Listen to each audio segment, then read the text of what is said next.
Ababaka ba Parliament abatuula akakiiko akalondoola ebyenfuna by'eggwanga batuuse ku kitebe kya poliisi e Naguru ku ssaawa 4.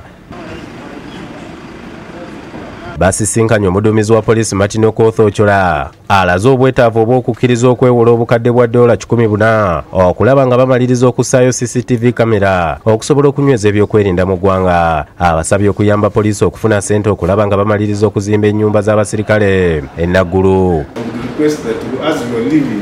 You have a look at this side. There are a number of flats we are putting up there for accommodation of personnel, and we have been using NTR, non-tax revenue.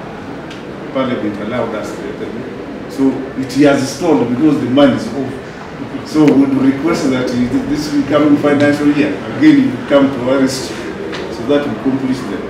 Akiikiridde akakiiko akakola ku kusaayo kamera zino Kano Patrick Semakula annyonnyodde ababaka ku kamera ze baakasaayo n'ezibulayo okulaba nga bazimaliriza. Also have the automatic number plate recognition cameras. These ones are mainly for number plates, and you've been seeing them around, pictures of them. And lastly, we have another category of facial recognition cameras. Agamba nti okusimba kamera zino baakwawulamu emirundi ebiri, omuli ekitundu ekisooka nga kino kigenda kukola mu bitundu bya Kampala n'emirirwano, ate ekitundu ekyokubiri kikole mu bitundu ebirala.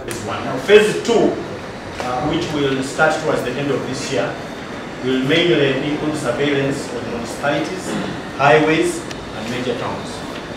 Kigambibwa nti ku ssente zino bagenda kuzimbako ekitebe awateekebwa data. Data center. Currently we have it temporarily housed in the building behind, but later it will shift when this building is complete. Ababaka bafulumye ne balambula ekifo ebakungaanyiza data ne we bazimba ennyumba z'abaserikale.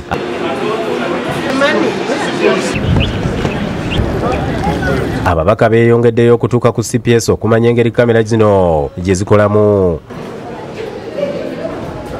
Wano balaze abamenyi b'amateeka kamera zino be zizze zikwata nga bwe babuulira ne bye bakoze okulaba nga bamalawo obumenyi bw'amateeka. First of all, okulaba ababba abali kumenya amateeka mu budde kuba centers nnyingi ze tutaddewo baba balaba. Amyuka ssentebe w'akakiiko kano Lawrence Bategeka asiimye abaserikale olw'engeri gye bakozeemu okulaba nga bakuuma ebyokwerinda eby'eggwanga.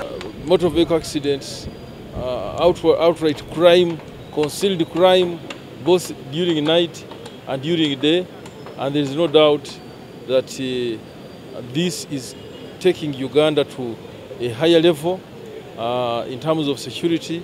Abapoliisi oluvannyuma bagenze mu Parliament mu kakiiko k'ebyokwerinda nga bagenzeeyo okwanja embalirira yaabwe ey'omwaka 2019-2020 nga bakulembeddwa minisita omubeezi ow'ensonga z'omunda mu ggwanga Beyongeddeyo. Babadde beetaaga triliyoni 1.3 nga babawaddeko obuwumbi 817 nga ku nsimbi zino kuliko ez'okubongeza emisaala, okuyingiza abaserikale nga beetegekera okulonda kwa 2021 n'ebirala kyokka era poliisi ebanjibwa. I would like to thank this committee for really coming to our rescue whenever we are in problems.